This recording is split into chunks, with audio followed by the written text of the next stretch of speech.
Through our journey and through the documentary of Mallory's Army, what I really wanted to do was continue this voice and continue to showcase other people's stories. Because I think that one of the biggest obstacles that we have is that people feel sorry for you for a few months. You know, they feel sorry, but then they expect you to move on, and what they don't understand is that you never move on.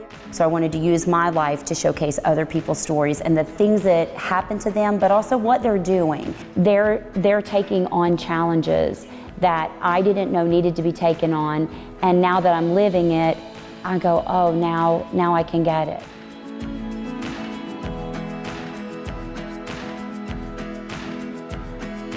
Through our journey and through the documentary of Mallory's Army, we decided that I didn't want to pay for like advertising, or I didn't want to market. What I really wanted to do was continue this voice and continue to showcase other people's stories, because I'm not the only one with a sad but great story.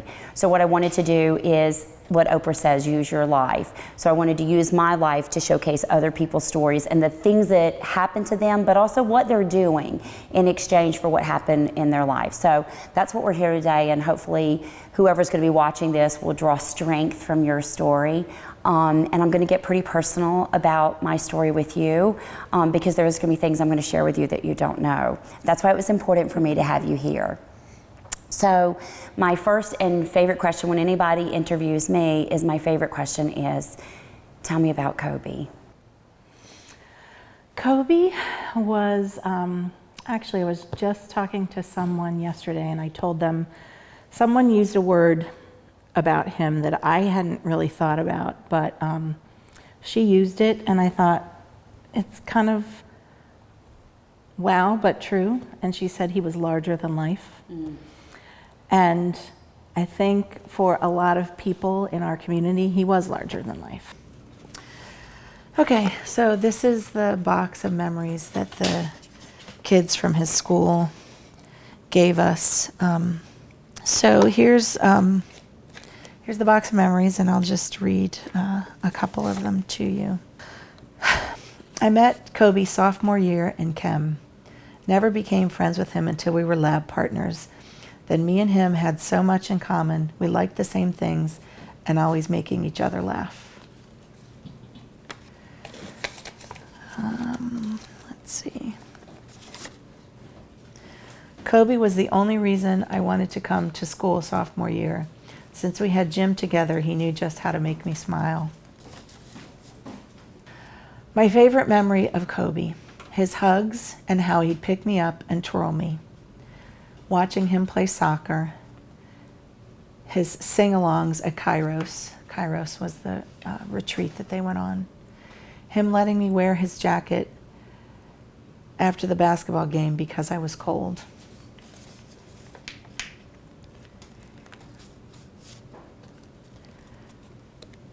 I was sitting in Chick-fil-A when I saw Coby come out with a huge smile on his face. And he came over and told me all about how he just got hired. He was so excited and told me to keep it a secret because he didn't want to jinx it. I'll never forget how big his smile was when he walked out. He was supposed to start that job a couple days, probably 2 days after he died. But he was a friend to everybody. I mean, literally, everybody knew him because he went out of his way to talk to people. He played pretty high-level soccer in New Jersey, and... Well, let's not be high-level. He was a star. He was, Yeah. right? Yeah. He was your town star. Let's give props where it's due. He was the town star, right? Yeah, he held his own, for sure. But my point was that he played all over the state, and he would make friends with people from the other team. You would see him talking to somebody on the field, and you think they were talking trash. No, like they were talking like friendly and about each other. And so he was a friend to everybody. He was my hugger, my mushy kid. He really was always into cuddling, and I don't know, he just was... Was he sensitive? He was very sensitive. Yes, which kind of leads to the whole hugging thing too, because I have another one who's like, don't touch me. Right. I have that at home too. Yeah. And so, yeah, I mean, there's a lot of people talk about empaths, and I fully believe that he was an empath. Like, I feel like he held the world in his heart because, and that was the reason I think he was a friend to everybody. One of my favorite stories about him that actually didn't necessarily come from these memories, but a woman that I used to work out with at the gym, her son was a freshman, and she said to me that she had asked him if he knew Coby, and he said, oh yeah, I knew Coby. And she's like, you did? He was a senior. And he said, no, yeah, I knew him. He said, I was at the gym lifting one day, and Coby came up to me and said, hey, what's your name? And he said, I told him what my name was, and we talked a little bit about lifting and stuff. And he said, and then every day when I would see him, he would talk to me by name and ask me how I was doing. And I think as a freshman, this kid was like, wow, a senior's talking to me. But I think that was kind of the epitome of who he was. And everybody in that school knew him, whether you were a freshman or a senior, because he went out of his way to make sure. So he was popular at school, he had lots of friends.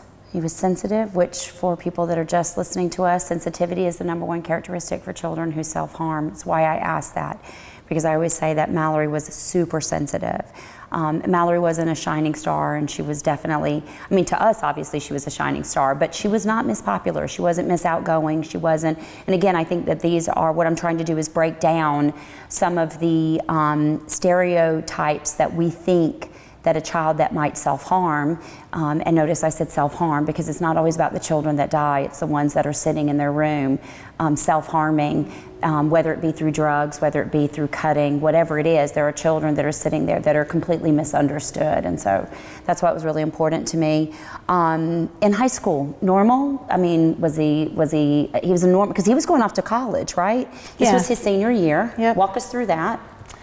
Well, to start high school, he actually went to our public school in town as a freshman, and in soccer played varsity as a freshman. Yeah. Did well, but as soon as soccer was over, I think he felt like he was missing something. And you know, I didn't know what that was, but now looking back, you know, maybe that was some of whatever ultimately led him to suicide, but there was something, and so he chose to go to the Catholic high school in our area, Notre Dame High School. And when he went to Notre Dame, things seemed really good. I mean, Notre Dame is like a community. It's not just a school. You know, you feel like you're family with everybody there. And school was fine. And he really, other than making jokes or talking too much in class, that was the only thing he ever got in trouble for, per se, at school. For the most part, I mean, he was a good kid. His grades were good, mostly high B's and A's. School wasn't, you know, some kids' school comes easy for him, or for people, but for him, it didn't necessarily come easy. He did have to put some effort in, but he did okay. I never felt like he was really stressed out about school. We were never parents who said, you have to get all A's. Like, that was not what we were about at all. He also, the only thing I would say about school is that he didn't really get a lot of sleep, and I think that can be a big issue for kids, not sleeping well. Why did he not get sleep? Was it just because they're teenagers and they're on their phones, or is it because he had a difficult time sleeping? I think it was a kind of a combination of things. I think some of it was being on the phone late, although we did have a rule that the phones had to be plugged in downstairs, not in their bedrooms. But it was like, you know, homework sometimes. Between soccer and homework, he'd go to bed late, and then he'd have to wake up early. And, you know, they say you can't really catch up on sleep, and so I don't think there was a lot of time where he did get a ton of sleep. And I do think that played a role. So with Coby, I didn't really see any signs of depression. I have to say no. I will say that right before he died, he did come to me and say, like it was about 4 days before, say that he had been feeling weird, but he didn't really elaborate on what that meant. And he also, I said, do you want to talk about it? He said, I don't know what to talk about. So I gave him opportunities to talk. Honestly, I didn't really ask questions, but I spent a lot of time with him in those couple of days trying to see what was going on, but never in my mind did I think that it was going to be something like what it ended up being. A lot of times children don't know either what's bothering them. They know something's wrong, it doesn't feel right, like sand in an oyster, it's irritable, it doesn't feel right, but they can't verbally identify what they're feeling. And sometimes, sadly, there are no signs. Psychology, psychotherapy, caring for children is not an exact science, and that's part of what's so tragic about it, is it sometimes in certain cases seems to come out of nowhere, and it actually does. So I think at that time he was probably having suicidal thoughts but didn't know how to say it, was afraid to say it, which is why now I encourage parents to openly talk about it. Yes. Because you're not putting the idea in their head. The idea may already be there, or it may be there later, and if you talk about it now, it makes it okay for them to bring it up. In my experience, especially in the last couple of years, parents are terrified that their child is going to, unbeknownst to them, spiral into depression and commit suicide. They're terrified. But these things have to be, it's already on their minds. It's happening in the community. So having a conversation about depression, about mental illness or mental health issues, about anxiety, about suicide, it's actually going to build a platform where the kids know that the parents get it. Opening up that discussion is imperative. And when he had come to me saying he felt weird, I went and looked at his social media to see if there was anything that was a sign. And there were a couple of tweets that definitely, like in hindsight, probably were signs.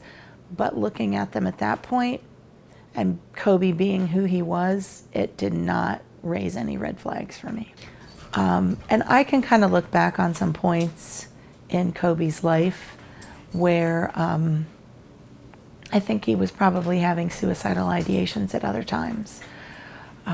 There was a time in middle school that was particularly hard for him, and it actually did have to do with smartphones. And when he was in middle school, smartphones were kind of just coming out, and a lot of kids didn't necessarily have them.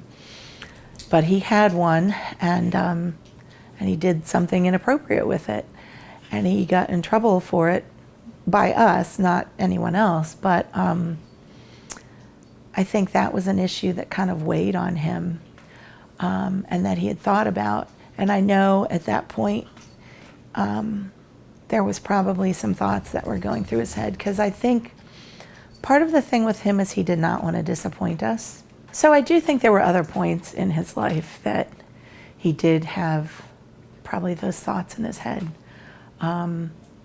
Obviously at the time I had no idea, but looking back I can see probably there were points. So no drinking, no drugs. I know that you and Vlad and your family are, good Christians, and I know that. So was he drinking? Was he drugs? Was he partying? We're doing this because I want to showcase that I think a lot of times, again, people plug in, and I'll get to my point in a little bit.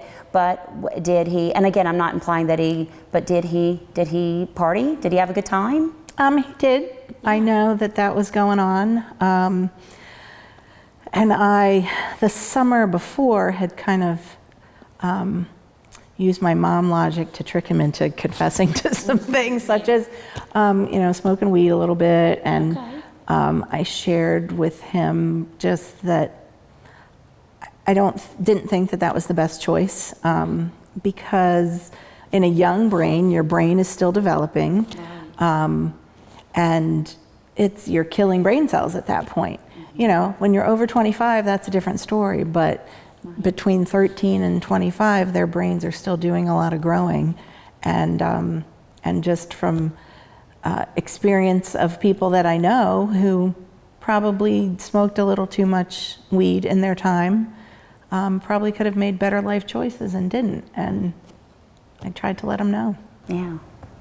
So Coby was going to college, right? He had been accepted. He had a scholarship, if I'm understanding right. Tell us about that journey. And that was like a good, like a look forward to, right? He had something to look forward to. He was going to school. I know that Vlad let everybody know that he was going, and you know, we knew about it. So talk to us a little bit about his scholarship and what he was doing with his soccer career through school. So he had looked around at a bunch of schools, but there were two schools that he was kind of weighing. One was Arcadia University in Pennsylvania, and also Susquehanna University in Pennsylvania. And he ended up deciding on Susquehanna. I think he liked the campus. And he was supposed to, you know, go there and play. He got an academic scholarship because it's a Division III school, so they don't do sports. But so he had a good, you know, portion of his education that was going to be funded. But he was, I mean, it seemed like he was looking forward to it. In fact, probably about 3 weeks before he died, we had gone to like an accepted students' day, and we went there, and he was bugging me about putting his deposit in, and I'm like, okay, so we put his deposit in that day. Right around that time too, we also had like a signing day where they, for D3 schools, it's more just a matter of like taking a picture, and Right. But they sign to say they're going to that school. So we had just had the signing day right before, like 2-3 weeks before as well. So if somebody had told me at that point that that was going to happen 3 weeks later, Wouldn't believe them. No. Never. Same. I totally get that. So I talk about this because so at that time I was one of the people on the outside looking, and I remember when we got the message that Coby had died, and I remember that I was just in such shock. I remember thinking, and to this day I get cold chills thinking about it. I was like, not Vlad's son. Like, you and I had talked, but we were not connected the way that we are now. And I was like, not Vlad's son. Because to me, when I look at Vlad, he's like as large as life. Like, he walks into the room and owns it. And I had sat on, you know, someone's deck, and we laughed about food and hot wings and where were the, like, so when I got the message, I was like, oh, something was really wrong there, right? I immediately started to infuse that there had to be drugs, there had to be this, there had to be that. Because at that time, even, and how long has Coby? It's been 3.5 years? 3.5 years. Yeah. At that time, we weren't talking about it the way that we are today. It was not on an ounce of my news feed. It wasn't on the news. It was nothing. So I was one of those moms who did not go to the funeral, because I sat there and I pointed that finger. And I remember sitting in my office handwriting the, you know, sorry for your loss card. And I remember thinking, what the hell do you say to a mom and dad? Like, what do you say? And I remember Seth was next to me in my office, and I was like, I gotta mail him a card. And he goes, you're not going to the funeral? And I was like, oh no, I'm not a part of that. And I knew that he was such a big force, and I knew there was gonna be 10,000 people there. And so, but I just remember I was like, oh no, I didn't wanna be a part of that. Because I, like every other mom, and that's, when I wanted you on here, I wanted you to know that that's how I felt. I wanted you to know that I said, oh, this is, you know, there had to be something disturbing. Something had to be going on. And now we wear the same shoes. Vlad said the very same thing. He said if somebody else's child had, you know, died by suicide, that was his first thought. What's wrong with that family? Mm-hmm. What's, you know, there had to be something going on. And he definitely felt the same way. And I We've had all changed kinds, our attitudes for us sure. too, exactly, which is why I wanted this to happen, which is why it was so important for me to showcase your story, because I really believe that if it can happen to your son, who from the outside really did have an amazing family dynamic. Like, I look at you and your husband, and I look at your daughter, and it's the same thing. It's like looking in the reflection, but you immediately start saying, well, there had to be something going on. Like, you know, children don't die by suicide unless there is something else. And I was one of those families. And now that I sit here and I go, okay, we've got to shed more than just light on something that is so deep, and something that is every child has the potential to self-harm, every child. And there isn't like this roadmap, blueprint of what's going on. So I always think of myself as I was pointing that finger at you and Vlad and saying, oh, there's something. I have to look back because there was 3 fingers, because it was my turn very shortly, and I didn't know that. I didn't know that my own family, I didn't know that suicide was the leading cause of death. I didn't know that children suffered from depression and anxiety. I thought, like everybody else, that they would be the weird kid at school, right? We expect the weird kid at school to get picked on. But when we see children like Coby and Shane and Mallory, and it just goes on and on and on, when we see those kids, this is an epidemic. It's a societal problem. I wish I could say that this was an isolated, community where there's just something going on in this community, but it's not. It's rampant. It's across the country. I do get a lot of children, unfortunately, and very sadly, as young as 10, 9, who had a friend in school or knew somebody who knew somebody. Who committed suicide or who attempted suicide. I think what happened that day, I think maybe he had been thinking, I think he had been, like I said, I think he had the suicidal ideations, I think he had the thoughts. Was it something planned out for a long time? I don't know. I don't think so. Was it something he planned to do that day? I would say absolutely. But that day was fine. He came home. I thought he was going to go play basketball, but he ended up not doing that. I had taken a nap because I had a migraine. When I got up, he was still at home.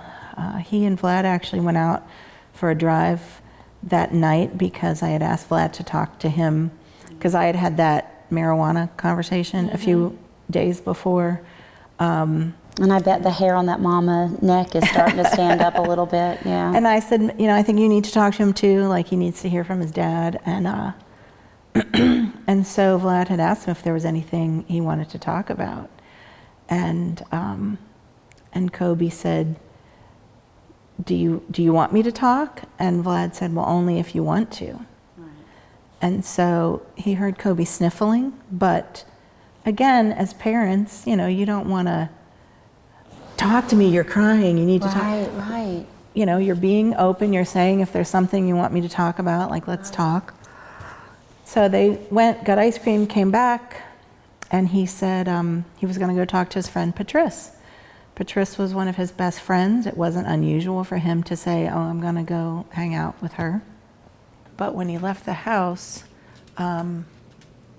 he said, I love you, to me, my husband, and my daughter at different points. And so we had no idea. Like, I didn't know until probably months, maybe even a year or 2 later, that he had said goodbye to my daughter. Like, said I love you to her, which he didn't normally leave the house and say that to her. But he said it to all of us. And then he left. And it wasn't long after he left that the incident took place, although I didn't know for several hours. But his time of death was probably within 20, 30 minutes from when he left here. and then he didn't come home. And on a school night, 10 o'clock was the curfew. He didn't come home at 10. And I was texting him, didn't hear anything. I didn't want to bother Patrice because, I'm just kind of waiting to see. So now it's rolling around 11 o'clock, and I'm like, well, I'm just going to stay up. I'll sit on the couch. I'll kind of doze and wait till he gets home. Wait till your father gets home kind of moment, right? And I anything I nagging? tried to do find my iPhone, but I couldn't find him. And then I think it said his iPhone was off or whatever. And then I thought about checking with some other friends in town to see if he'd gone to their house, because it was weird and out of character, but nothing in my mind. I mean, of course, I'm thinking maybe he was in an accident. Exactly. It was a little more than probably, around 4 hours after he left. And the police came to the door, and I saw them, and I knew something was wrong. I didn't know what, but I told them, I let them come in, but I said, you need to wait. And I went upstairs to get my husband because he was in bed. So then they asked about Coby and if we knew where he was, and we said no. And he said, well, and I don't know if he said an accident or an incident. And of course, we thought it was a car accident. Of course. And so then he That'd be the told first us, place I would go, would be, my child has been in a car accident. Yeah. And then they told us, and we were like, what? We couldn't even comprehend. And then we started saying, are you sure? And they found his car. It was really registered to me. They found his car. I think they found his driver's license. And so that's, the connection that they made. But, and they were asking us what he was wearing. And then like the footwear kind of wasn't matching up, and we were confused. But, ultimately, clearly what had happened. And it was a bad night. I'm sure you're in disbelief. Like your brain can't comprehend it. No. And it had just been Vlad's 50th birthday. And on our fireplace, we had this, happy birthday thing hanging up. And we're sitting on the couch, and I'm like, I can't look at this. And I had to tear it down. So there was I don't think I slept that night. If I did, it was just a doze from sheer exhaustion. And then when morning came, it was chaos. I remember telling Seth, don't turn the lights out. I didn't want that day to end. Yeah. I said, and I remember when we got home from the hospital, I was like, he was letting her go, just don't, I didn't want it to be tomorrow. Yeah. Because I knew that earlier that day, she was fine. She was just here. And I said, just don't turn out the lights. Don't let it be tomorrow. Because then I knew that once it was tomorrow, then it was real. Yeah. And then whatever our life was getting ready to be was in that moment is when our true life just began to start. And I think, I don't know if you went through this, but like when it switched from 2017 to 2018, like was that hard for you, like going into a new year? Horrible. When I tell you, that was hard. I never wanted to leave the year. Yeah. And I never would have explained that. Yeah. I could never. Ours was, we were headed to the hockey game, and it was an hour before we were supposed to be there. I had no interest in going to a fundraiser. It was the night before New Year's. It was December 30th. So it was literally, and I was like, the last thing I wanted to be at was a hockey game. Yeah. And that was exactly it. I didn't want it to be, and I remember going through the process, I didn't ever want it to be the next day. I didn't want it to be a week old. I didn't want it to be 2 weeks ago. I didn't want to be, because every moment was a step further away from when they were just here. Yeah. And I think that's a concept that people can't understand that haven't been through this, because the whole year thing, I know a lot of people, because it's like, then they're not, like nothing that happens in 2017 or 2018 or whatever, like they're not going They're not to here. experience. No, Yeah. no. Whereas in 2017, you still have very fond family moments, family memories in that. And so Mallory never experienced 2018, 2019. Maybe I don't know if this is true for you, but is it hard to see his friends maturing and moving forward? Yeah, I mean, it was, it was weird when, because he died his senior year, so watching all of his friends graduate, watching them go off to college. And then he played soccer with kids a year older than him for most of his life, so watching those kids graduate college this year, like it's hard because those are things that you wanted your kids to experience. I always say, Mom interrupted. It's as if we were just interrupted, our life, everything. And the other thing that's changed is we spent our life revolving around sports. And from the time Coby was 3 until the time he died, we spent most weekends on a soccer field. And that was a pretty abrupt ending. I know a lot of people, I watch people whose kids are going off to college and stopped playing sports, and it's different because you see that coming, and we didn't see that coming. I mean, Coby was supposed to be playing college soccer. We assumed we'd be driving 3 hours to Pennsylvania a lot, or wherever he was playing, to watch him play. So I think that was probably the hardest adjustment at first. It also changed our social life quite a bit, because those soccer people were who we socialized with on the weekend. There was always a built-in, dinner or party or something happening. It's also different for me because I was we're both pretty outgoing people, my husband and I, but I was very social, and I find it hard to plan those things anymore. And we always had people over, we have a pool, we were always swimming or just doing something outside, and I just don't have it in me anymore to plan those things. You and I worked with Governor Coby, and his mission is really about mental health and making sure that the funding that he has sponsored is going to go into the low-level staff, lunch aides. That was really important to me because the day before Mallory died, she went to a lunch aide and said, can I go to the library? And it was pretty common for Mallory to go to the library, not because she was an avid reader, but because she was hiding from her bullies. And the lunch aide goes, "You didn't find a seat, sweetie?" And Mallory said, "No." Again, teachable moment. She wrote her a hall pass and let Mallory go.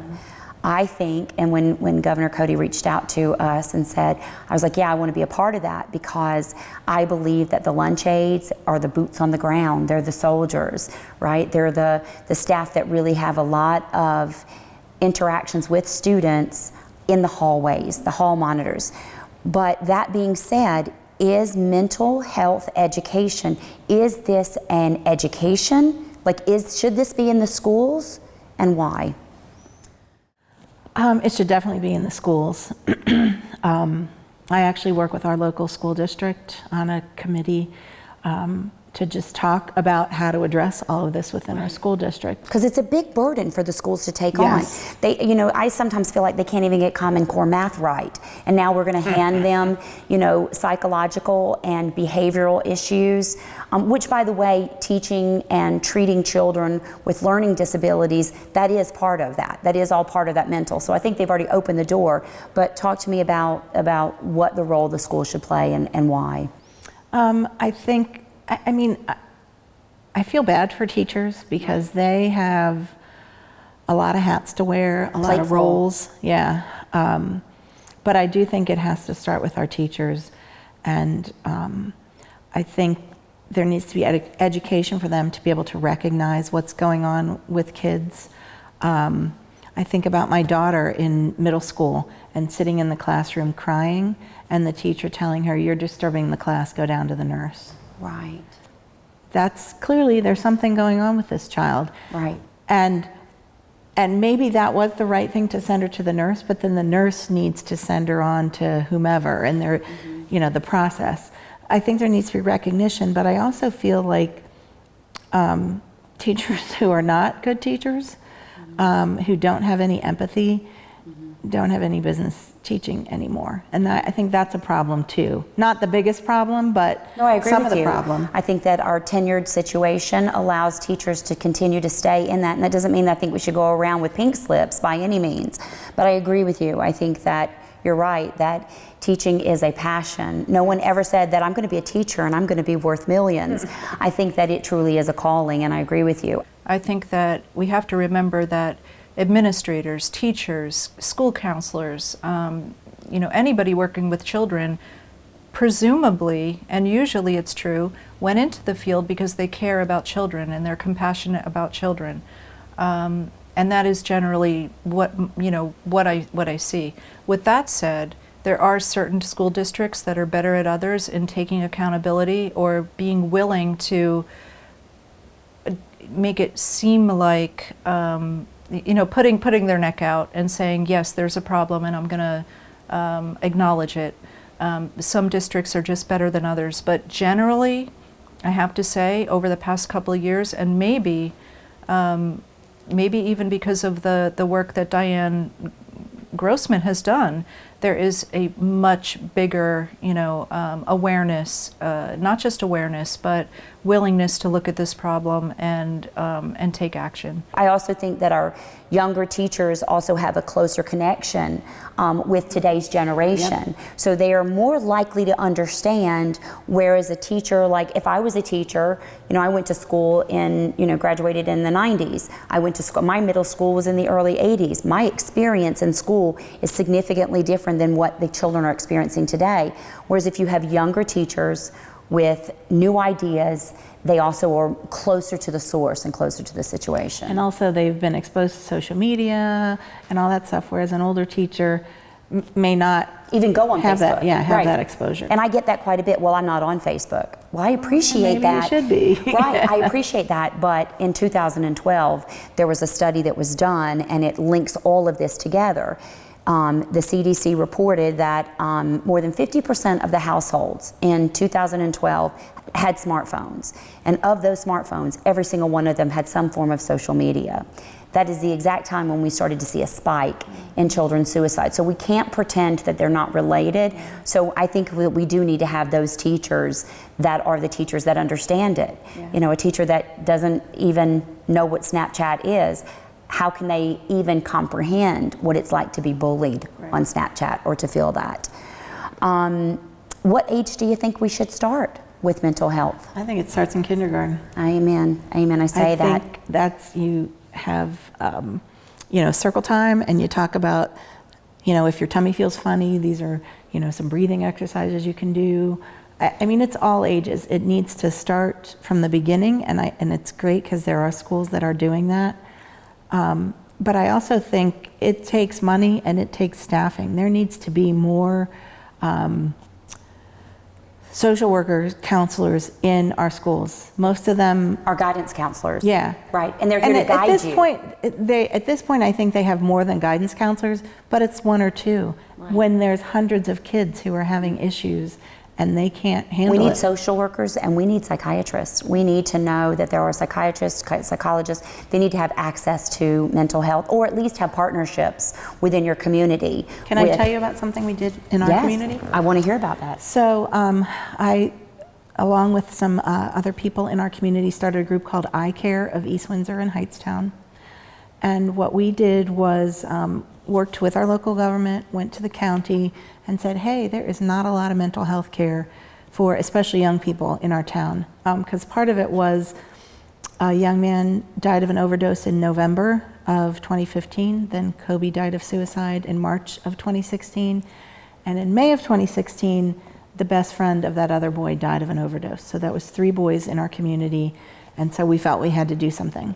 So we worked with our county to fund mental health care in our town. And so there, it started with 2 days a week, then it went to 3 days, now it's at 4 days a week.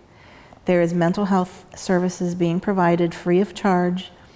Most of them are youth. I mean, it's for anybody in our community, but the school has found a place to make a referral. I mean, there's a waiting list at this point for the services, but that's a step in the right direction to make it accessible. Kids can walk from the high school right to this place. They don't have to get in a car. In our town, if you needed services, you would have to get in a car, and if you don't have a car, what do you do?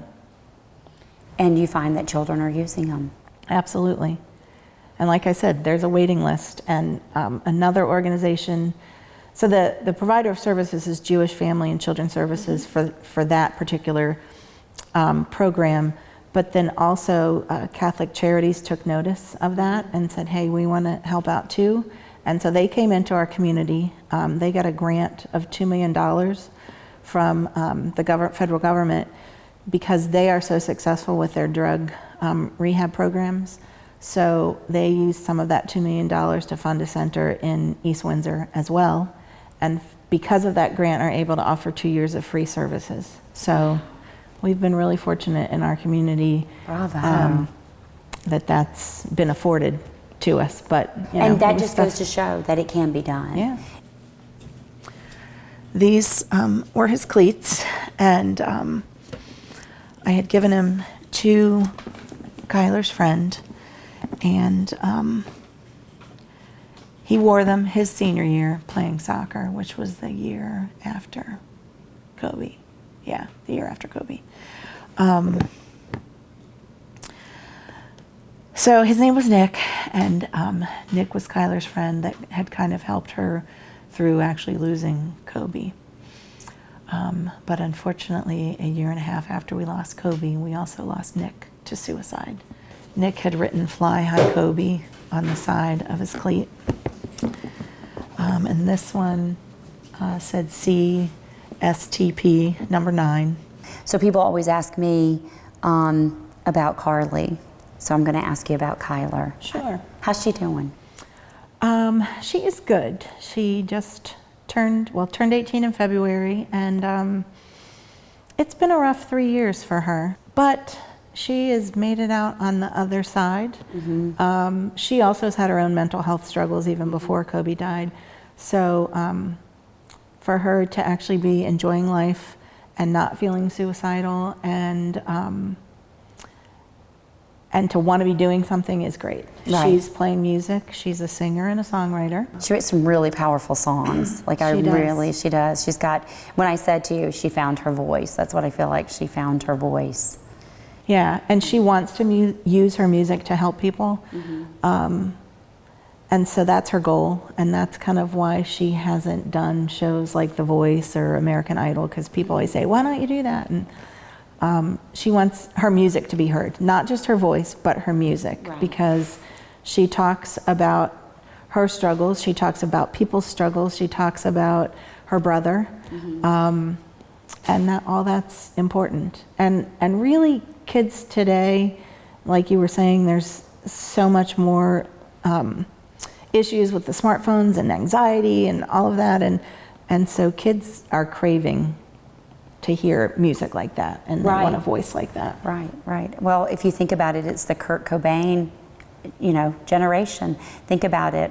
Writing about that, Bob Dylan wrote about it. Like, these are the society problems that I'm going to write music about it. And I always tell Carly, listen, your mom is going to start the conversation, but it is up to you to finish it and to really take it moving forward. I've only got so much time and energy on my side, so I'm going to start it, but it's really kind of up to you. How about Vlad? How's he doing? He's good. Grief is different for men and women, and a lot of what I went through early on, he's kind of actually going through now. But that's a good thing, because you need to feel it all, and that's part of the grieving process, is just feeling. And the feeling sucks. You do. But you have to go through it. There's no dancing around it, and if you try to hide from it, it will eventually come and bite you anyway. Slaps you right in the face. Yeah. Slaps you right in the face and said, I'm still here. You can suppress it all you want, but I've had a few of those moments, as I like to share and let people know. You have something called Be The Light. Talk to us about Be The Light. What does it stand for? Is it a nonprofit? What's its mission? Walk us through what Be The Light is. Sure. So when Coby died, people were wondering what to do. You know, people want to give flowers and stuff or make a donation. So we set up a GoFundMe page.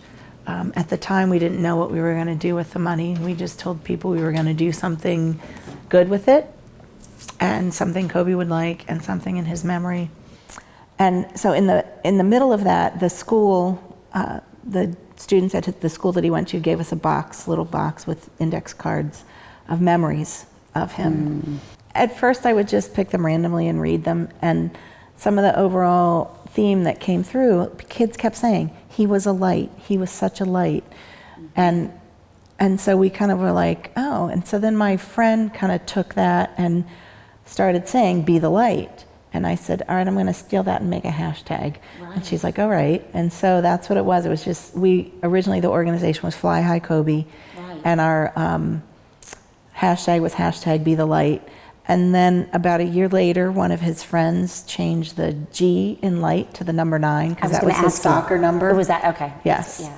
And so now we've changed the organization to Be The Li9ht Foundation, and Be The Li9ht is spelled with a 9 instead of a G. And that's bringing Coby into that. I love that.